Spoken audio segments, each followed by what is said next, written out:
We've heard of crashing a party, even a wedding, but one West Valley cop is accused of doing something more, crashing a funeral and committing a crime. But 4 months later, she is still on the force, and relatives of the man who died are not happy about it. Here's ABC 15 investigator Melissa BLASIUS.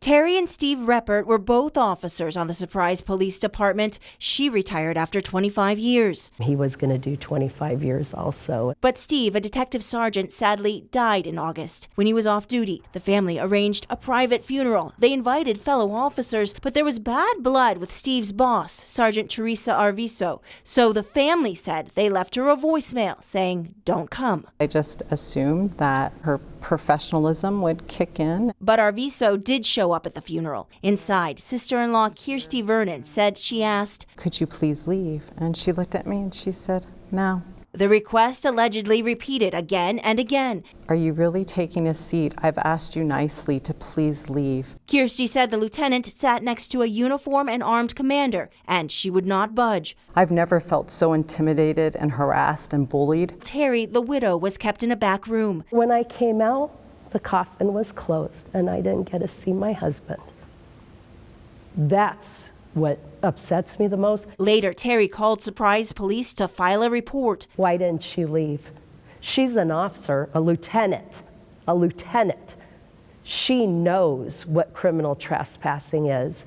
To avoid a conflict of interest, Surprise gave the info to Peoria Police, who recommended a criminal trespassing charge. Peoria's police report said Arvizo refused to leave the funeral home until Surprise Police Chief Terry Young personally spoke to her, reiterating the family did not want her there, as well as the fact that it was a private service and they had the right to have her removed. But by December, Terry said no charges were filed and no one would tell her why. I'm a victim and I'm getting nowhere with this case.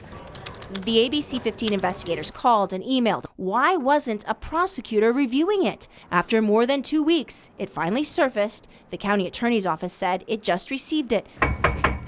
We also reached out to Lieutenant Arvizo in person and by phone for an interview.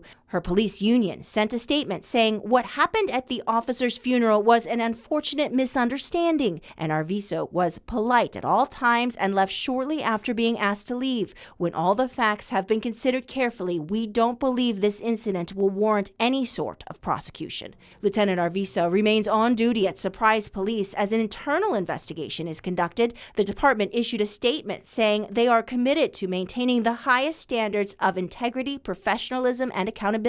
But Terry, who you remember as a retired Surprise officer, she's not so sure. The one bad thing with the police department is they take care of their upper echelon. They hired her and they don't want to look bad.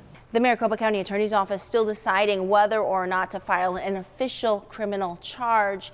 ABC 15 will continue to follow up on this police widow's case to ensure it doesn't just disappear again. I'm investigator Melissa BLASIUS, ABC 15 Arizona.